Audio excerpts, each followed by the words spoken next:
Okay. We have a tape of the president claiming that he could grab women because he was wealthy and because he was a celebrity. When I say grab women, I'm talking about grab them by their reproductive area. I think that's what he said. Well, I won't use the word he said, but yeah, so I mean, things are changing. And then all of a sudden, of course, the Me Too movement started, had to do with sexual assault, had to do with rape. So now the whole Kavanaugh thing is blowing up. The question is, will it be business as usual or business as it has been in the past, or will things change because of this whole thing? That's the question, and we'll see what happens next. Of course, we'll see what happens next. But Judge Kavanaugh has been accused of being a little bit raucous when he was a child, when he was a teenager, when he was a 17-year-old senior in high school, and then when he was a freshman in college. And we'll see what happens. It may be that nobody cares. Once upon a time, probably nobody did care. In 1991, Clarence Thomas was nominated for the Supreme Court. Anita Hill came forward and said that he had sexually harassed her while she worked for him and with him. And the question, and they questioned her for days. Clarence Thomas is on the Supreme Court. They didn't, just because of that accusation, they didn't throw out his nomination or vote him down. He is on the Supreme Court, and he's been on the Supreme Court since 1991.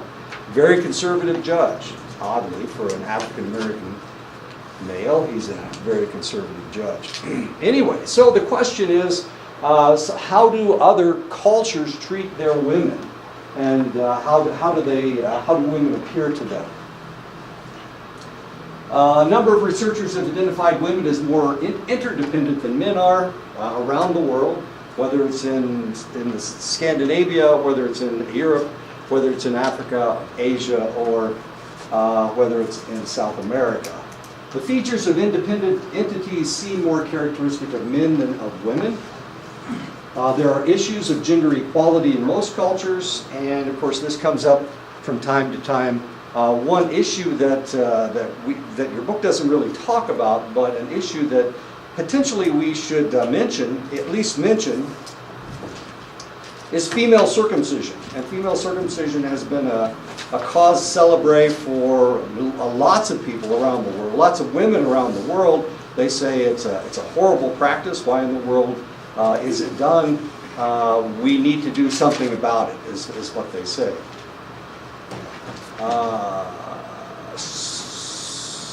So do you guys know what female circumcision is? Do you know what male circumcision is? Where they cut part of the foreskin away? Female circumcision is they cut part of their reproductive organs away as well.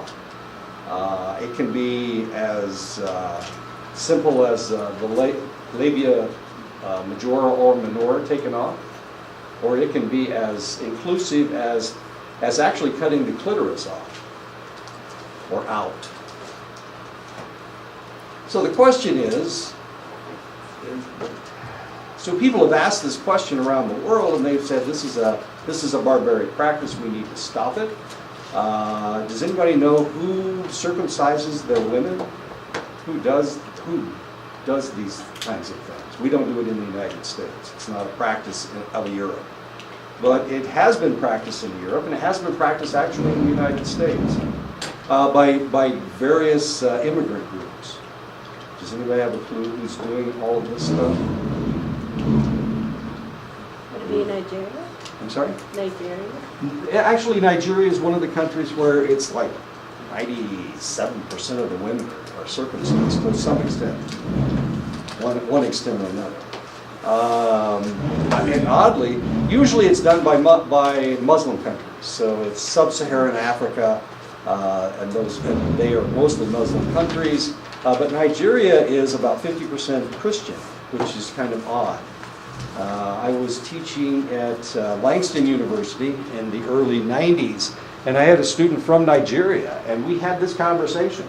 I asked him about female circumcision, and he said, you know, Well, actually, he was complaining that there wasn't anybody to date in the United States, and his complaint was that all the women here are oversexed, and what you need to do in the United States is start circumcising your women. And I was thinking, really? That's why you're going to tell me that you think we should circumcise our women? And then we started talking about what was going on in Nigeria. He was a Christian, and here he was supporting the circumcision of all women. He thought all women needed to be circumcised, which was a little odd. That's, I don't know. People are wandering around trying to tell everybody else what to do. That seems kind of odd to me that somebody from Nigeria would come to the United States and suggest that we start circumcising our women. But he said that it's close to 97% of all the women in Nigeria are circumcised.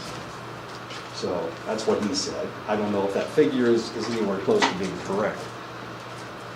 So as we're talking about all of these gender issues, you need to remember that there are lots of gender issues, and they come in many forms. One of them is female circumcision, of course. The other is male circumcision. Should males be circumcised? Do you see any problem with circumcising males?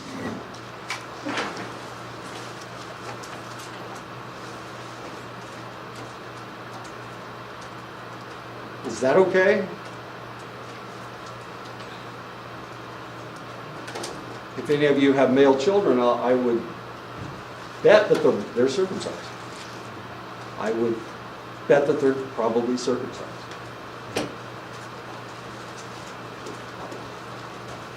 My son is, and my grandson is. And I suggested to my daughter that she circumcise her son.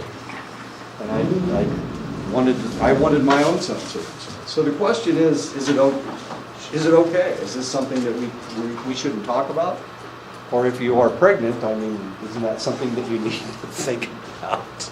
Because if it's a boy, you're going to have to decide at some point, and this is before you have the baby, you're going to decide whether you're going to circumcise the individual or not. Back in the 60s, the figure was about 70% of all male babies in the United States were circumcised. Only about 30% were not. And now it's much higher than that. They've come out that males that aren't circumcised, they have testicular cancer. They have cancer more frequently than men that are circumcised, and they cause cancer. Their wives have cancer more. That was one of the theories, and then they debunked that. They said that's not true. That doesn't have one thing doesn't have anything to do with the other. So I don't know. What do you think? Should they circumcise males? Good idea, bad idea? Who cares? Not important. I got a yes. Isn't it about cleanliness in that area? I thought that's why they circumcised. Cleanliness? Yeah. All you have to do is wash the damn thing off. Something. Yeah. Whether you got that extra chunk of skin or not, all you have to do is pull back the foreskin and wash it. Okay. But I guess if you're too lazy to wash the foreskin. Okay. I was talking to a lady that had horses, and she said the nastiest thing that she had to do was to clean the horse's foreskin. She hated doing it. You got to do what you got to do, right? She hated male horses. They stink. She hated cleaning their feet. It seems kind of odd to me. Yeah, okay, so it has to do with cleanliness. Sure, yeah, it's a lot easier to clean up circumcised penis than it is non-circumcised penis. What do you guys think? What do you think of female? Oh, I got an answer. No, I suggested that we should. My son always answered me, so we didn't. Oh, okay, well, that's interesting. Okay. I've never heard the other side of the argument before. Okay. I think most Native Americans don't. They don't? Yeah. Okay. Well, that's interesting. So when you say most Native Americans, are you talking about all the people who come in contact with? Navajo, is that what you're talking about? Yeah. Okay. Like the boys in my family. They're not circumcised. But I've had this conversation up north. And guess what they said? All Native Americans are circumcised. There's that for centuries. That's what I was told up north. I guess they've never been down here. Yeah, the procedure that goes with the sweat lodge ceremony, Yeah. That, does that. Oh, there you go. Oh, they circumcised during the Yeah. sweat lodge. When you have that ceremony Is that, as a male. you mean as an old, No. as a, No, as a young, when you don't, when your voice changes. that's At like that age. puberty. Puberty, yeah. So they use, Now you're making me yucca. yucca. Yeah, Okay. yucca stem. Okay. Oh, they use the yucca stem to cut it with? I think it's sharp, Okay. Is it Sharper sharp than as a a knife. scalpel? sharper than this. Okay. Okay. So there you go. See, you will learn something new every day. When they go through puberty. Okay. Yeah. Interesting. That's just an argument. We won't worry about whether women or men should be circumcised. Should we? Well, when and if you have a male child, you can worry about it then. Otherwise, who cares, right? Okay. How about female circumcision? Guess what? It takes place at exactly the same time during puberty. That's when they do it. And it's usually an auntie, one of the family members, with a piece of glass, as you can imagine. I know. It sounds ugly. It sounds horrible. Women represent only about 3% of the officials and elected officials in Arab countries. Women represent about 45% of the Swedish parliament. And it looks like, my golly, have you seen who's running for Congress and who's running for the Senate this year? Women. Women are pissed. Well, my wife's pissed anyway. And she's trying to get people to vote. And she wants them to vote. And she doesn't really care how they vote, but she thinks more women need to be in politics. And so I suggested that she run for office. She's a retired Air Force colonel. Why not? And her hips went out this past summer, so she couldn't do it. She said she couldn't campaign properly, so she didn't do it. Maybe next in 2020, maybe she'll run. Who knows? So women represent about 45% of the Swedish parliament. Women may represent 45% of the American Congress after this election. It's possible. We've got a lot of women running against women. So it should be interesting to see what happens, to see what the gender breakdown is after the 2018 election. In Brazil, 50% of the men and women are literate. In other words, only 50% of the people in the country can read, but it's about equal between women and men. In Pakistan, twice as many men are literate as women. Pakistan is where Amalia is from, isn't that her name? Malia, the lady that was shot in the head by the Taliban. And the reason she was shot in the head was because she was advocating education for females. And so they shot her in the head. Luckily, they were able to, the bullet scooted around her skull. Let me explain to you how bullets work. If it's a high caliber bullet, usually it goes straight through. It just blows through whatever. But if it's a low caliber bullet, a lot of times it doesn't have the power to just punch its way through things. So what happens is, with a small caliber bullet, a lot of times it'll hit something hard, and then it will just follow it around. We used to see this in the military with a spent round. Somebody got shot in the head with a round from far away, from a mile away. So by that time, the energy, it's been punching through the atmosphere. By that time, the energy isn't very great as far as the bullet is concerned. So it'll go in, it'll knock a hole in your skull, and then it'll just kind of scoot around your skull and just kind of follow it around. It's really kind of cool the way it works. When Well, I was working in the emergency room in Lubbock, Texas. We had this guy that, his wife was pissed off at him. And he was a big guy, very big guy. And so he came home late. He hadn't been home the night before, and he came home at dusk the next night. And she thought he was an intruder. At least that's what she said. Anyway, so she takes out her .22 pistol and she shoots him. And she hits him right here on the clavicle.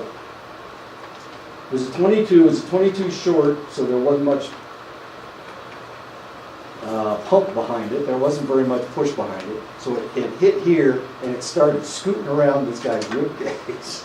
And it came out, bounced off his pelvis, and it lodged right over here in his intestines.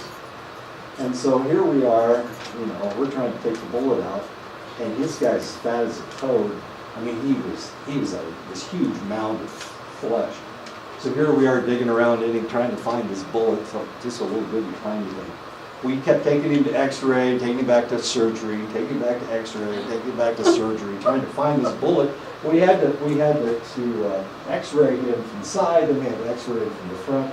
And sometimes when we flipped him over, the bullet would move because it's in there. We never did find the bullet. It's still in there somewhere. I know. Maybe you moved it out. So why are we talking about this? Oh yeah, Malia. So she gets shot in the head, and evidently it didn't do that much damage to her because she seems to be fine. She won the Nobel Peace Prize, if I'm not mistaken. I think it was a Nobel Peace Prize. Anyway, the reason that she was shot by the Taliban is because in Pakistan they don't think that some Muslims don't think that women should be educated. It's the same thing. It was the same way in Afghanistan. I guess she was from Afghanistan, though, wasn't she? Yeah, that's what it was. In the Netherlands, Germany, and Finland, on the average, people express views that men and women should be treated quite similarly. That's in Germany, Netherlands, and Finland. If you've ever been to Netherlands, Germany, and Finland, the women are kind of the same size as the men are. They kind of look the same, too. In India, Pakistan, and Nigeria, people tended to believe that roles, obligations, and rights of men and women are clearly different, with men being perceived to have more rights than women do. So men are kind of in charge. One of the problems they've been having in India is that men are raping women and getting away with it. It's gang rape. It's not just, it's gang rape. And sometimes it's a blood feud between the people. Sometimes it doesn't have anything to do with anything. They just catch the girl on a bus all by herself, and the men are raping her. And this happened a couple months ago. They just went to trial. There were 5 guys that raped this 15-year-old girl and killed her on the bus. She died of her rape. And they tried to, there were women marching in the street claiming that men shouldn't be executed for something like that, that it was her fault. She was dressed too provocatively. So it was her fault that she was raped. That was one of the defenses. But they actually they indicted all 5 of them. They are all 5 in prison right now. However, the penalty for rape in India is actually death, and they didn't get death; they just got a prison term. So it's really kind of interesting. Another situation was there was a girl that was out with her flock of sheep, and her neighbors, she was Muslim, and her neighbors were Hindu. And when they saw her all by herself, she's 12 years old, when they saw her all by herself, they went and they raped her. She didn't die, but the question was, should they be prosecuted or not? And since she was Muslim, the question was, since she was Muslim, should they be prosecuted for raping a Muslim girl in a Hindu country? That was the question. Eileen's smiling. Yeah. So what do you think? Should they be prosecuted? I know. How stupid is this? It's a religion. So in the Muslim religion, if you are tainted, if you are a woman and you are tainted through rape, your brothers are supposed to murder you. They're supposed to stone you to death for allowing yourself to be murdered. And that was the point of the defense, was that these men shouldn't be prosecuted for this because she shouldn't even be alive, was the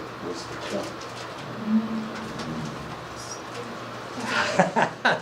Different cultures, different ideas. We don't have those ideas in the United States. I hope we'll find out just what ideas we have on Thursday when Christine Blasey Ford testifies. And I don't think the Ramirez woman is going to testify, but we'll see what happens on Thursday. As exciting as all this is. I know all this stuff is happening right now. Within a culture, men and women tended to share fairly similar views about gender equality.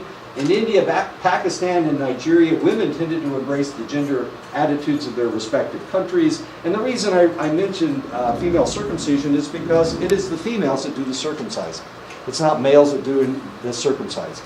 As a matter of fact, theoretically, they're not allowed to look at a woman's reproductive area unless they're a doctor and unless they are married to that woman.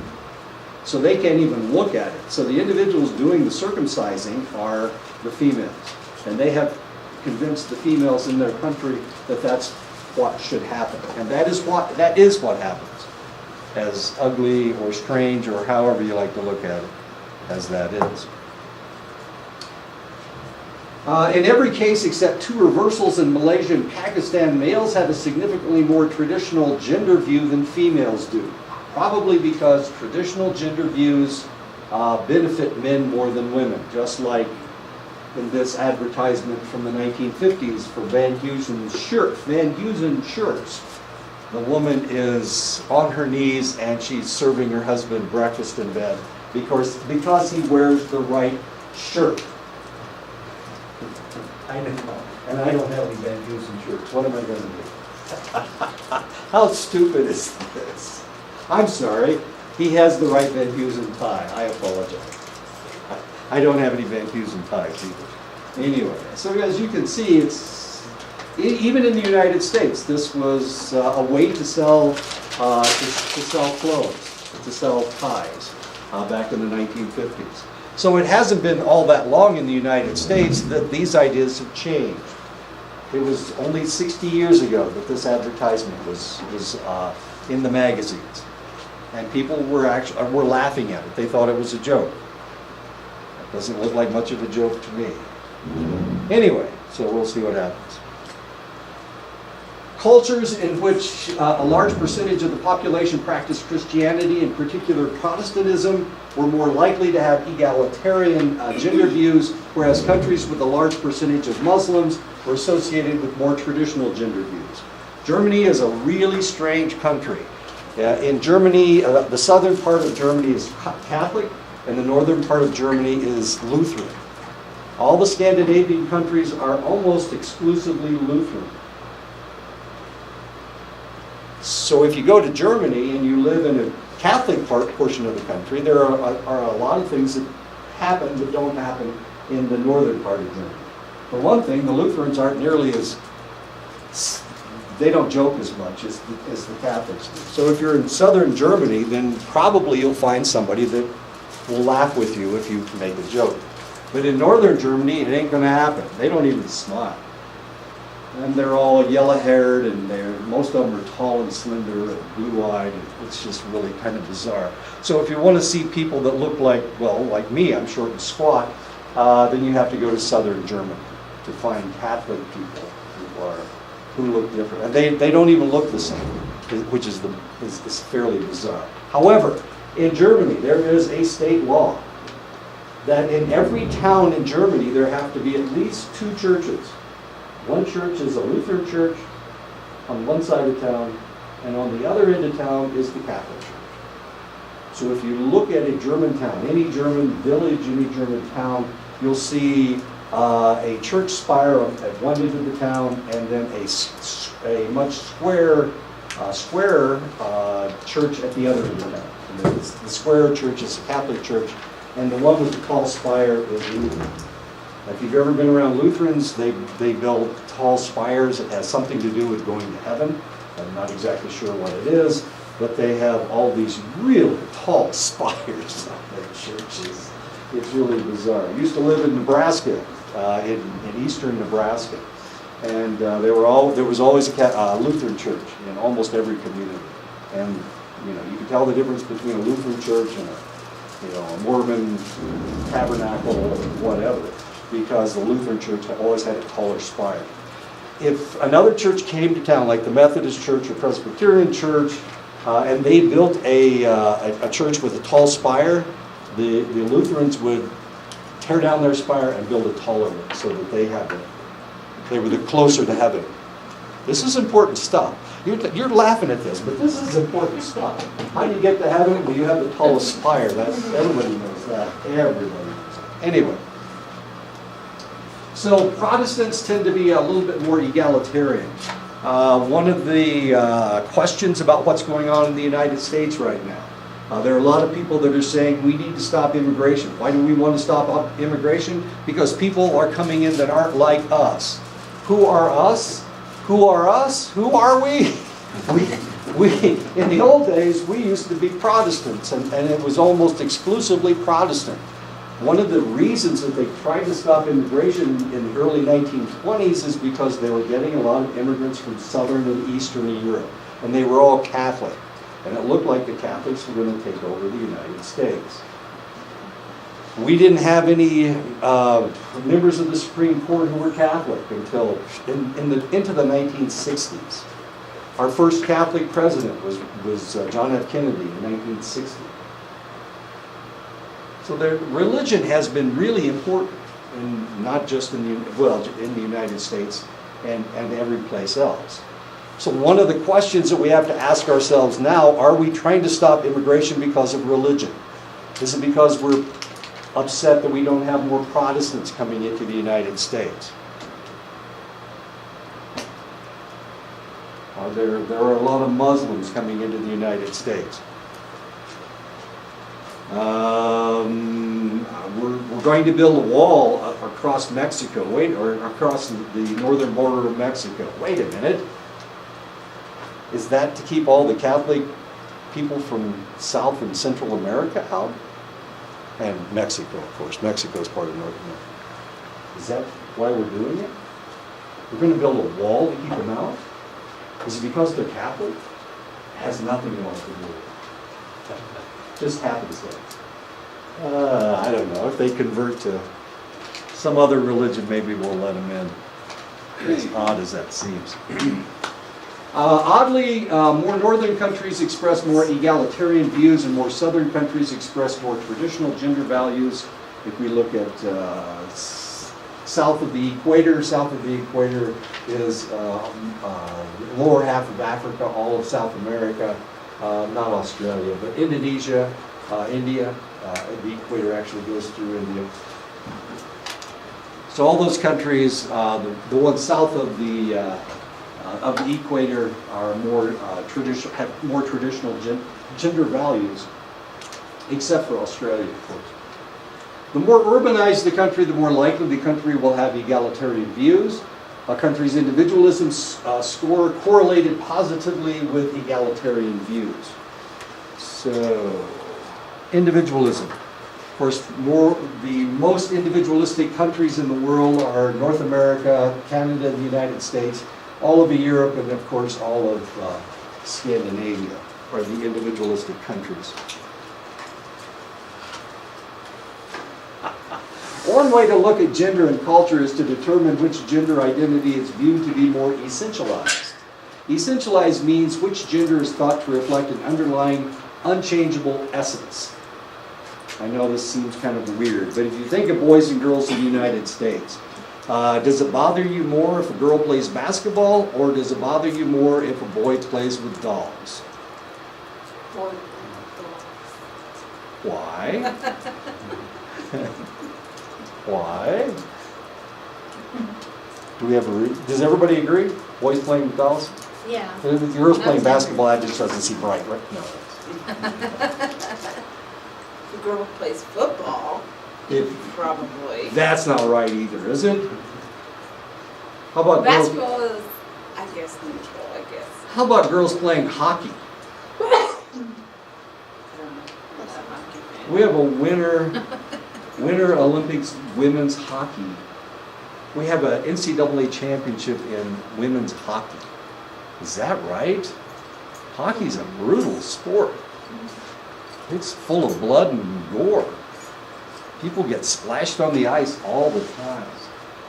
So if gender is essentialized, it means that it is unchangeable. That's the one that you don't want to change. Which gender has less flexible ways of being expressed in a socially approved way? Does it look, well, we won't even look at that picture. That guy's half and half. There you go. I think he's kind of cute in his dress. Americans tend to view male gender identity to be more essentialized than female gender identity. Most Americans do not seem to find it disturbing or unusual for women to present themselves like men, wearing pants, having short hair, not wearing facial makeup. That's more acceptable than it is for men to wear makeup, for men to wear dresses, or for men to, what else are we for men to have long hair that they fixed up. I guess that's okay, because we have all those rock and roll guys that do that, so that's all right, right? We're talking about Led Zeppelin here. Okay. They all had long hair, didn't they? Yeah, there you go. Or participating in stereotypically male behaviors, girls playing with trucks or girls playing ice hockey. That's okay. We don't care. There are no women in this room wearing a dress. Everybody's got on pants. Okay. However, it wasn't that long ago that we had a president of the United States that would not allow a woman in his presence if she had on slacks. She had all the women that he saw had to wear a dress. And all the presidents before that had the same ideas. This was the last president he made this a rule. And he was the president. And when he had a press conference, if there was anybody in the room, if there was a woman in the room that had slacks on instead of a dress, he wouldn't come in, or he'd kick them out. Guess who this president was? It wasn't Barack Obama. I can promise you it wasn't Barack. Guess who it was? President? I'm sorry? I said the current president. Trump? Oh, Trump? No, we don't need to go into what Trump wants. He makes ridiculous rules. Yeah, he makes ridiculous rules. But no, he didn't make it. This was another president. Somebody before. Nixon. I'm sorry, what did you say? I said Nixon. Nixon, it was Richard Nixon. He was a Quaker. I don't know if that had anything to do with it, but he had this rule that he would not allow a woman in his presence unless she looked like a woman. And he thought that women in slacks didn't look like women. So he wouldn't allow a woman in slacks in his presence. As strange as that sounds. Now this is a guy that was in World War II. And during World War II, instead we lost a lot of men. We sent them overseas, got rid of all these guys. So he needed women to work in the factories, and they couldn't wear dresses. And the whole long hair thing, they had to put their hair up, and they had to not wear sleeves because it get caught in the machinery. So, I mean, it was, women had to do all the factory work. And you would think that Richard Nixon, who was alive at that time, would know that and wouldn't have these stupid, backward ideas about women wearing whatever the hell they want to wear. Anyway, okay, so do you think he's cute? Especially the beard with a low-cut dress. Looks pretty good. He's got a little hair on his chest. He's showing a lot of what would be cleavage, but in this case is hair. So we won't even go into that. There we go. There's a lady in a hockey outfit. She's actually a hockey player for the USA team. She's not a model that has put on a jersey. She is an actual defenseman. And there we have a guy with a dress on. Doesn't look very happy about it. I'm not sure about his shoes. They look kind of cool. Oh, he's got his fingernails are done.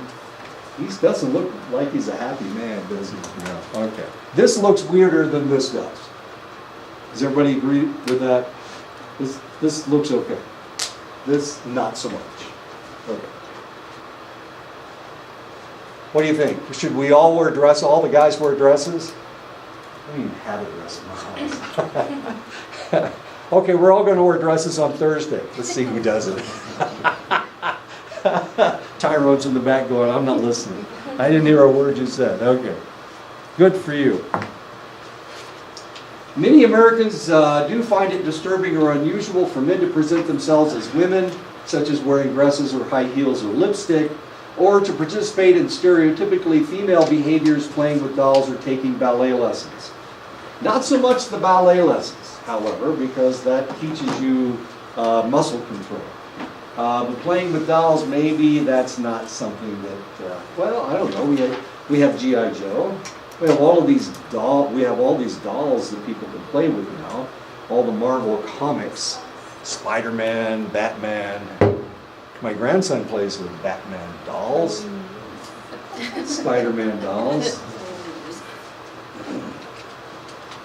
Yes, male identity is less changeable and thus more essentialized in the United States, but not every place has the same rules that we have.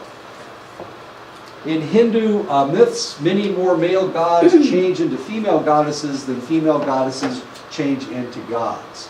The Hindu religion involves goddess worship, and many of the most powerful gods are female. Kali, Parvati, Durga, Maya, these are all Hindu gods. The reality is, if you go to India, there's the Trinity. The Holy Trinity are three males. Brahma is the man who is the god who created the earth, and then Shiva is the god that protects the earth. And I can't remember Krishna is the third guy. However, if you wander around India and look at all their temples, most of their temples are to either Kali, Parvati, Durga, or Maya. They're not to any of the male gods, as strange as that seems. I know, it seems kind of weird. According to the Hindu religion, female identity is viewed as pure, strong, and powerful, whereas the male identity is more tainted. Most of them have been cursed. Most of them are constantly at war. But the female gods aren't, and they represent all the positive things, all the non-violent things. And because of that, they are worshipped much more frequently than the male gods are. In India, the male gender identity was more mutable and less essentialized than the female gender. And of course, if you've ever been around somebody from India or Bangladesh or Pakistan, not Pakistan, well, yeah, maybe Pakistan. It seems that way, that their males are less macho than people in the United States. There's a picture of Kali, as you can see. She has all these really sweet things on one side, and she has all these weapons on the other side. I don't know if she's left-handed or right-handed. Parvati, there's Parvati. She's got 4 arms. Everybody's got more than 2 arms. She's holding 2 lotus leaves that have to do with reproduction. Parvati. She is also Shiva's wife. Parvati. Durga is another warrior female. As you can see, she is carrying weapons as well and riding a lion. I think Kali is riding a tiger, if I'm not mistaken. And there's Maya. And Maya has to do with growth, with reproduction. I can't remember what is in this hand has pearls in it, if I'm not mistaken. Anyway, the female gods are the gods of peace. Male gods are gods of war, and they don't worship war in India. Festinger in 1957 proposed that people have a powerful motivation to be consistent, and their cognitive dissonance is the distressing feeling that we have when we observe ourselves acting inconsistently to the way that we want to be. And this is known as cognitive dissonance. I want to follow the law, but here I am driving 65 miles an hour or 70 miles an hour, which is normal around here, right? So there's a bit of cognitive dissonance going on. I want to follow the law. I want to be a good person. Okay. But I'm driving 70 miles an hour, and I know that that's 15 miles over the speed limit. And if I passed a policeman, then he might stop me. And he should stop me because I'm breaking the law. Okay. Or he might drive past me. He'll probably pass me, exactly. Cops. The belief that we can easily change and are expected to change is referred to as an incremental theory of self. Traits are malleable and can be improved. So what do you think? Do you think that we can change? Or do you think that we're pretty much locked in the way that we are? So if I've done something bad and that's part of me, then I can never get rid of that bad. Oh. Change. You can change? This is a question that has come up with all of the problems that Judge Kavanaugh has. And it mostly has to do with the women that he potentially assaulted. Women, there's 2 of them, so it's not like it's a whole harem of women that he's assaulted. So the question is that why didn't these women come out earlier? That's one of the huge questions that's coming up right now. So we're talking about sexual assault. Do you know what the answer seems to be right now? What is happening? So what is it? What's the answer? Oh, well, Why didn't they come out sooner? They were afraid. yeah, they were afraid, they felt shame, guilt, thought it was their fault. The Exactly. police probably wouldn't, or he probably wouldn't have been prosecuted. Anyway. Was she drunk? She was, I don't I, think so. no, He was. oh, okay. And some people are exonerating him because, boys will be boys. When men are drunk, they have no control over themselves, I guess. So the question is, and one of the reasons I mentioned that is because the question is, are we malleable or not? Can we survive such a thing, a sexual assault? And here are 2 women who were sexually assaulted to some degree, and here they are, it's 35 years later, and now they're complaining about it. But the question is, this has stuck with them for a long time. This still bothers them. So are we really that malleable? If something bad happens to us, can we get over it? Or will it stick with us forever?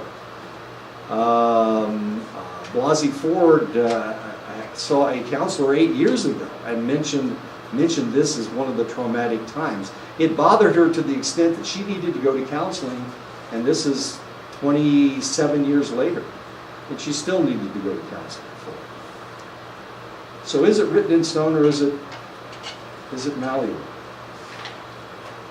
Wow.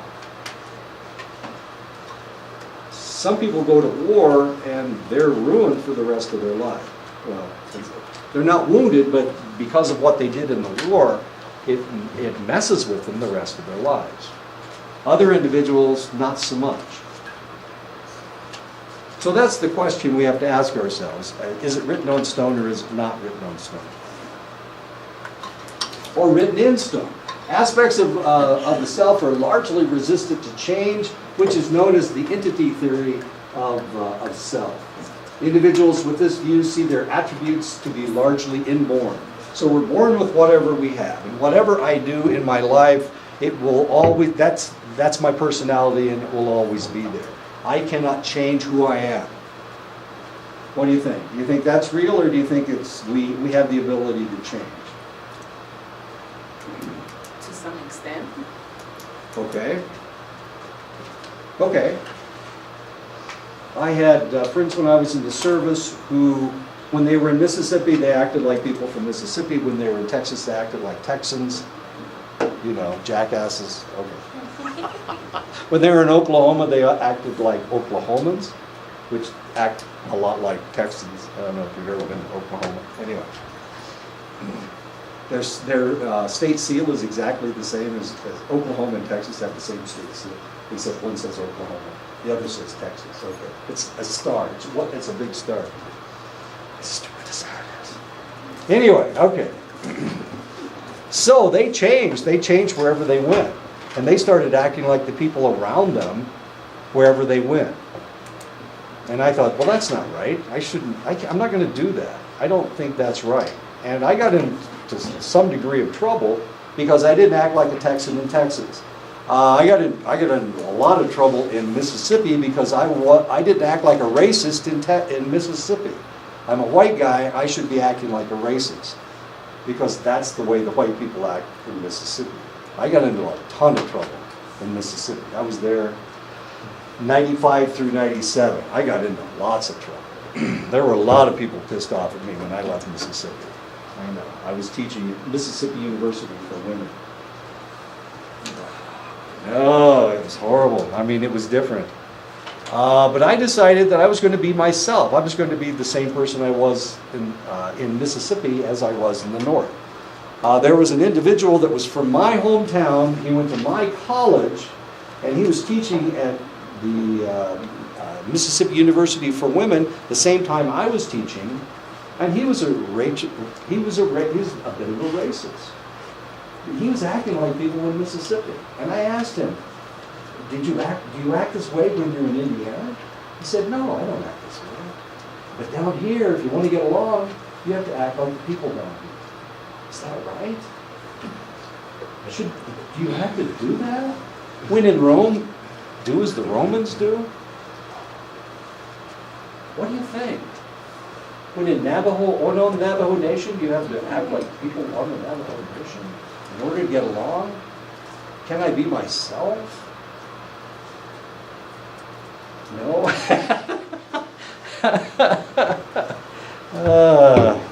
I have 5 brothers and sisters. We didn't go to church. None of us were religious. Some of us became religious later. I didn't. Some of the other ones did.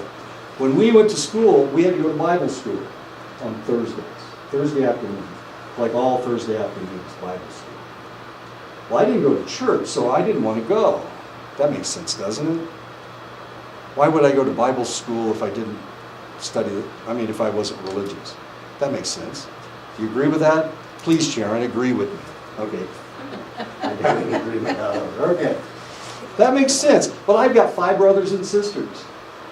And 3 of them, is that right? 4 of them, in order to get along, they went ahead and went to Bible school. They thought exactly the same thing that I did. But they went. There was only one other brother, one of my brothers didn't go. And when I complained about it later, this is when I was in my 30s or 40s, I said, why did you guys go to Bible school? You didn't believe that. I used the S word. You didn't believe that stuff. And they said, we did it to get along.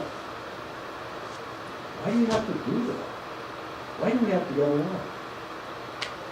Shouldn't we be genuine? Shouldn't we be real to ourselves? Anyway, my other brother didn't go because that's when they stopped, when he went. So out of the 4 that went to the Bible study, they became religious? Or is the one that didn't go? Actually, none of my brothers are religious. I have a brother that's Catholic, but he became Catholic so he could have sex with his Catholic wife. You understand how that works? He had to convert to Catholicism in order to get married to the lady that he just impregnated. Okay. So, but the rest of my brothers are atheists. My other 2 brothers are atheists. Well, he's atheist, really, and so am I. So none of the boys are religious at all. I had a sister that got impregnated by this Catholic guy, and so she converted to Catholicism so that she could get married. And my other sister was Unitarian before she died. She was Unitarian, believes that there's a supreme being, but they don't have a specific religion. They're not Christian. You know, they don't have a specific religion. Anyway, isn't that interesting? The part that irritates me the most is that they knuckled under to society. Society forced them to act as if they were religious, despite the fact that they were the very opposite of religious. They didn't have any religious beliefs whatsoever. But society forced them into thinking that way. And I was the only one that didn't. And I don't know if that's a good thing or a bad thing, you know? Should I be part of society? Should I force myself to be part of society or not?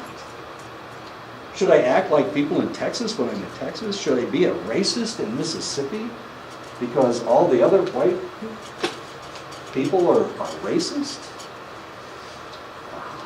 This is a tough question. It's like, how do you get along? Should I get along? Should I lie just to get along? And the answer is probably yes.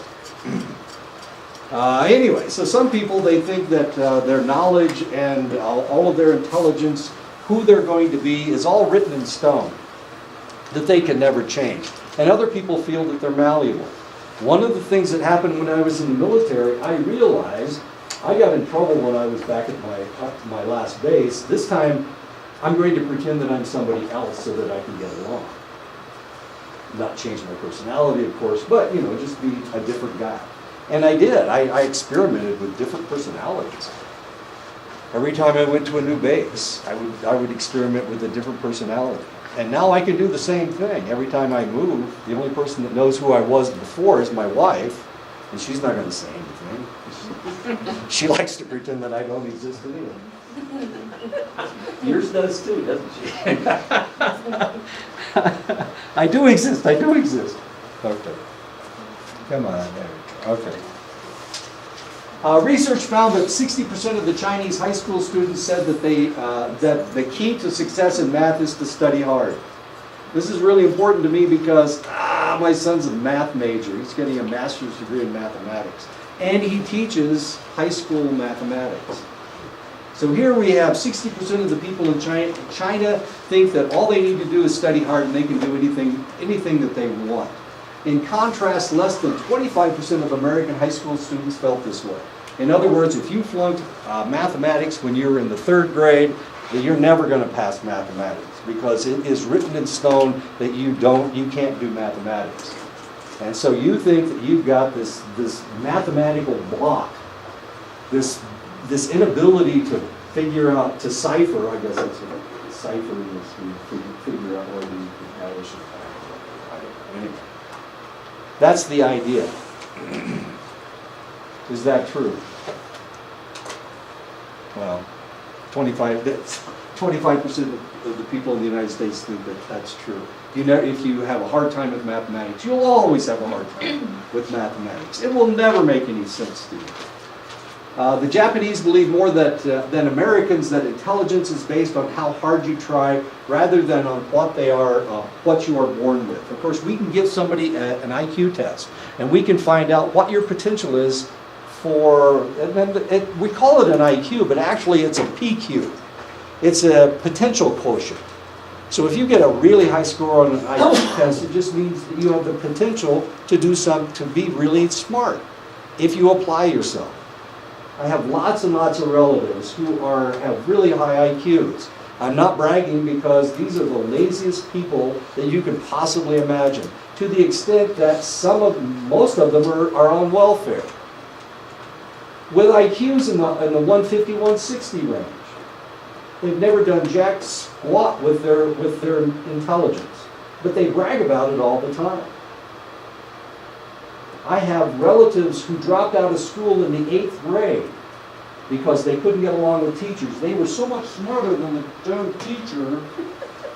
You get the picture here. This guy, he's fat as a toad. He can barely fit through the doorway. He lives in a trailer. He's got a wife.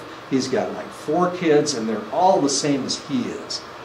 They're just smart as whips, but they haven't done anything with their intelligence. So you've got to think of it as a potential quotient.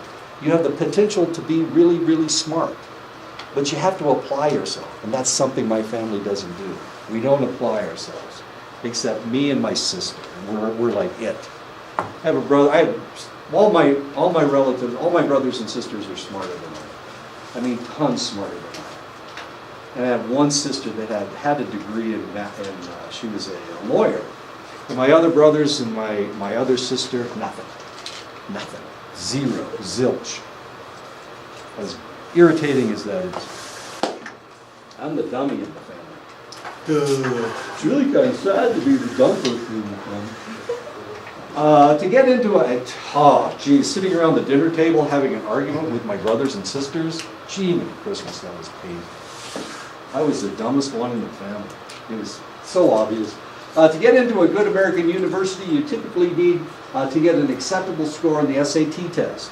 So you should be able to take the SAT test one time and that's it. But that's not the way it works. You can take it any number of times, as much as you want. You can study the SAT test. You can study the type of question that it is, if you want. And you can improve your SAT score. That's not what it was meant for. That's not why they put that test together. They were trying to figure out who's going to be successful in college. Well, if you apply yourself, if you study, if you work really hard to get a high score on the SAT test, maybe that means that something positive is going to happen to you in your life. Potentially. It's been a real source of frustration for test makers, because the test is no longer serving the function that they originally designed it for, which has sparked much policy debate about their utility. This is a really serious problem. We've got individuals in the United States who do very poorly on the SAT test. They take it over and over and over again until they get a higher score. And then they get into a good college. Well, who can afford to take the SAT test over and over and over again? Who can afford to go to these SAT schools? Wealthy white kids. So that leaves everybody else SOL. You guys are out there, and you'll never get into Harvard or Yale, because you can't. Most of the people that apply to Harvard and Yale have really high SAT scores, and a lot of these are kids from the East Coast who go to these schools and they learn how to take the damn test, and therefore they do very, very well on the SAT test. IQ tests are regularly given in public schools in the United States, and the results influence decisions on whether students should attend gifted or remedial classes. Maybe this happened to you. Sometimes they call them achievement tests. And from the achievement test, they decide whether they're going to allow you to go into college prep, or they determine whether you're going to take the other avenue. When I was going to school, it was much more extreme than it is today. When I was going to school, I'm from Indiana, and there were factories all around us, so they were educating us to go into the factories. They wanted us to be factory workers. No matter how smart you were, there was no college prep. And my sister complained about it. It was my older sister. She complained about it, and she harassed them until they gave her Latin. They gave her a class in Latin. And all of her brothers and sisters took Latin except my youngest brother. By that time, Latin is a dead language. However, Latin is the basis of much of the English language. So if you study Latin and you understand the words, then you can understand a lot of medical terms, as shocking as that may be. Anyway, so we took Latin. We were able to take Latin. But they wanted us all to be factory workers. They wanted us to go to metal shop. They wanted us to go to wood shop. They wanted us to do drafting. We had a class in drafting. And instead of going to drafting class, I went to Latin class instead. And there were a bunch of us that went to Latin class. Anyway, so that's one of the reasons why they give you IQ tests, is to guide you into what you should be taking. If you've ever seen, wait a minute, what's the movie with River Phoenix, his first movie? Where they're going to see the dead body. What is that? Stand by me. Stand By Me, thank you. It's Stand By Me. If you remember in Stand By Me, he's the kid that's the leader, River Phoenix, is the leader of the group. River Phoenix was a cool guy, and he was a lawyer, and he's shot. And that's the whole basis of the story, is the fact that this guy dies, and so he remembers the time that they went to see the dead body. That's what Stand By Me is all about. But if you remember what he was saying about the River Phoenix character, River Phoenix was a poor kid, and he was guided into these remedial classes. and he had to fight to get out of these remedial classes. That was one of the points of the story, was the fact that this kid was actually fairly bright, and he was also the leader. And the rest of the people in that group were pretty dumb. But River Phoenix and this other kid were really smart kids. But it took River Phoenix a number of years to break out of that remedial mode that they had thrown him in, because his family was poor. In Japan, to get into a good university, you need to do well on university entrance exams that test your mastery of a large amount of material. And that's what happens in Japan. It's almost like going to SAT school. And you go to these classes after you go to school. So the reality is that they spend 240 days in school, but they also spend a couple hours every day going to these classes to learn all of this extraneous stuff that they will need to pass the test. So are they smarter than we are? Well, they work a lot harder at their education than we do. The Japanese bar exam to become a lawyer is notoriously difficult. Only about 2.5% of the people pass in it every year, which is like, what is that? 2.5 people out of every 100 passes the test. That means that 97 people are flunking the test every year. On the average, the individual that passes the test has taken it 4 times. Nobody passes it the first time.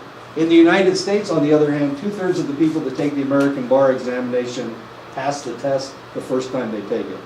3/4 of them will pass on their first attempt. So which test is harder? Well, obviously the Japanese test is harder. They don't have nearly as many lawyers in Japan as we do in the United States. Okay. Once upon a time, the United States Air Force decided that they needed to figure out personality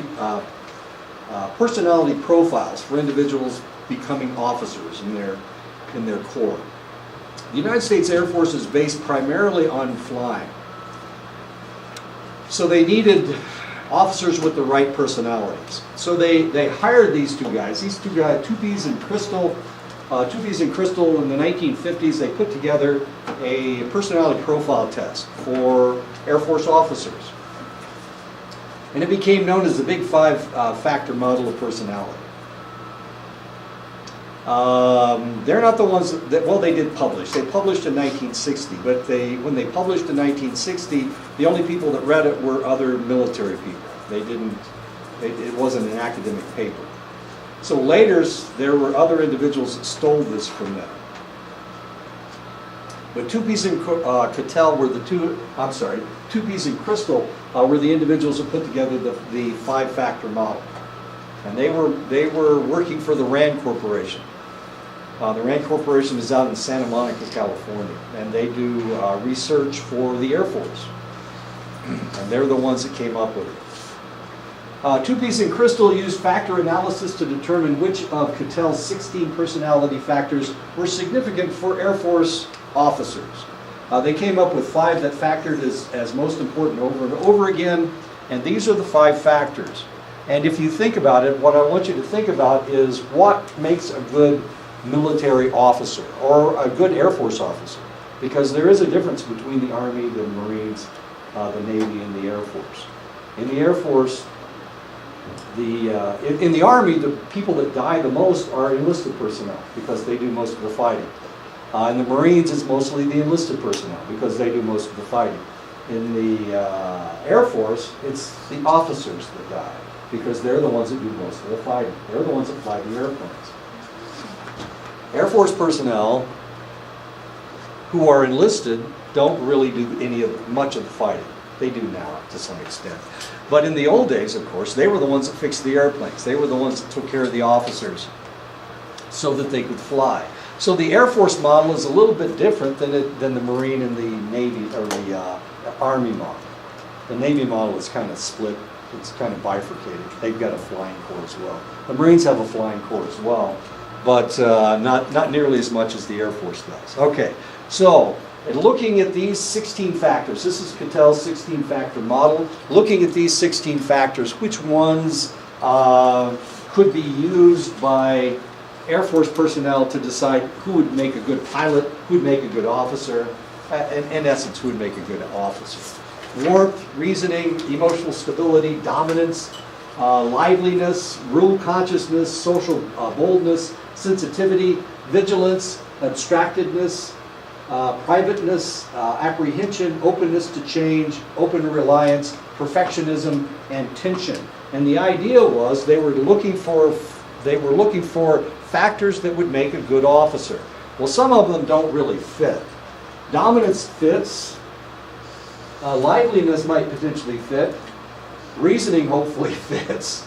Emotional stability primarily fits. But does warmth fit as an officer? No, probably not. Social boldness probably fits.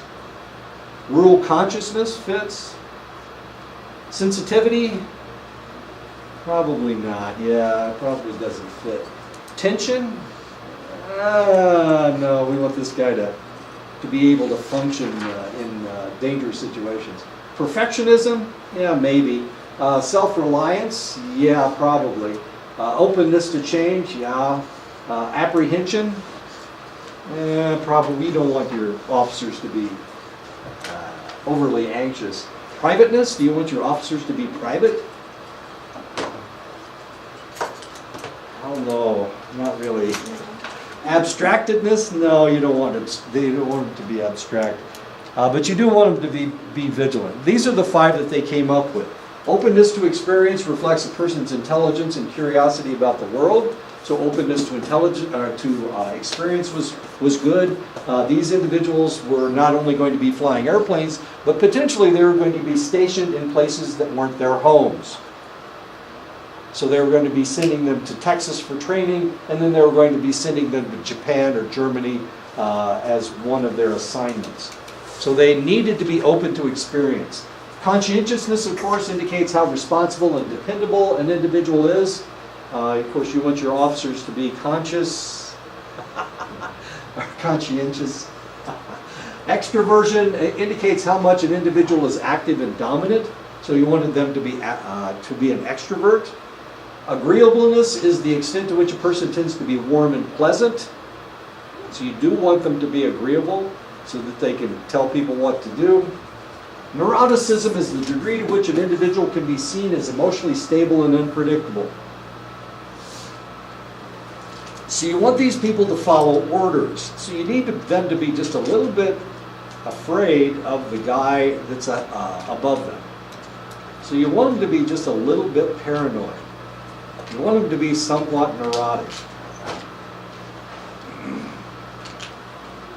As fascinating as that is, okay.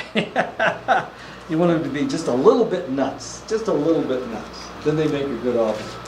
And the 5-factor model proposes that all personality traits largely reflect some combination of these 5 core traits. All personality traits should show significant correlations with at least one, if not more, of these core traits. What happened with this formula is that the Air Force started using it, and then they realized that, hey, this is kind of like all the people in the United States. We can use this with everybody. We don't have to just use it with Air Force personnel. We don't just have to use it with officers. We can use it with everybody. So then they adopted it as the 5-factor model. The Air Force didn't call it the 5-factor model. The Air Force called it the officer's personality profile or something like that. The 5 factors can be seen to reflect the basic structure of personality. There is a question as to how well the 5-factor structure generalizes with other cultures other than the American culture. In the book, it usually has a those examples, ocean, the ocean. Ocean? Yeah, like a openness. Oh, ocean, okay. What do you call it? Openness, conscientiousness, Yeah. extroversion, What do you call it? agreeableness. Oh, that's an acronym. Yes, An acronym. that's what. And then neuroticism, ocean. Okay, I guess that fits. It's the ocean. We'll talk about the ocean. Thank you. It's an acronym. An analysis of indigenous Chinese personality traits. Terms found a set of factors that were not the same as the Big Five. Rather, 4 factors emerged that were captured by the following labels. Now remember, the Chinese are not the same as people in the United States. We're individualistic. Not only that, but they were dealing with military personnel. The Chinese, of course, were not dealing with military personnel, and they're a collectivist country. So they're going to have different personality profiles or different personality factors that are important to them. One of theirs was dependability, reflecting responsibility, optimism, and trustworthiness. Interpersonal relatedness. Do you really want your officers to be interpersonally related with all the other individuals? No, he's got to boss them around and send them in to battle to potentially die.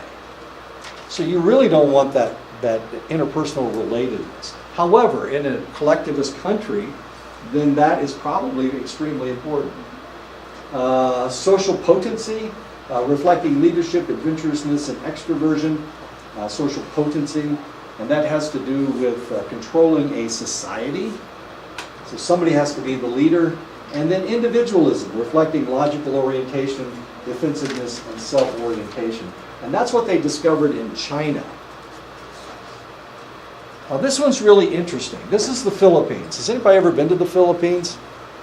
It's kind of an Asian country, but it's kind of not. It's because it's off the Asian peninsula, or the Asian continent. It's an archipelago that's over by Japan. So the Filipinos are a little bit different than the Chinese. You would think that they would be similar, but in reality they weren't. Similar approaches had been taken with other cultures. With the Filipino personality traits, they discovered 2 additional traits to the Big Five. So they fit the Big Five. The Big Five fit them because they were more individualistic than the Chinese. But the other 2 were temperamentalness and a negative valence dimension. Okay, so what does that mean? Well, temperamentalness means that you're temperamental, so that you don't get along with people very well. You show your emotions to people, and you control people with your emotions. That's what temperamentalness means. Oh, wait a minute. How in the world could this be a positive trait?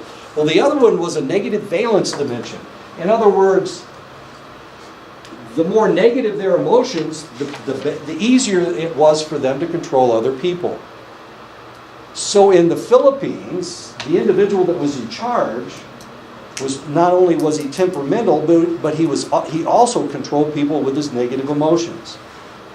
And those were the positive traits out of the Philippines. So if you go to the Philippines, then potentially what you're going to find is people that are temperamental and people that try to control you with their negative emotions. We didn't see any of that in the United States, of course. That seems negative. That seems almost borderline personality disorder. But in the Philippines, this is not only normal, but it's a desired trait. Because if you're a leader in the Philippines, then this is how you control people, with your negative emotions and with your temperamentalism. And if you've ever had a Filipino boyfriend/girlfriend, but if you've ever been around one of these people, have you ever interacted with people from the Philippines? Is no one going to school here? Yeah. Mark, yeah. Mark who? Mark, who's name? He's in the science, one of the math. I think it's in my program. Is it kind of rocky something? He's Filipino. Yeah, he's half Filipino. Yeah, he was telling us about it. Ari down here, and just, This Filipino? yeah, just watching him. Now I can see. He tried to tell, he would get mad easily, but then he would, his husband would complain about him, saying that he's always negative, and he tried to tell him. But see, that's positive to him. Yeah. It's positive Now because I'm that's like, him oh my controlling gosh. you. Everything makes sense now, doesn't it? Yeah.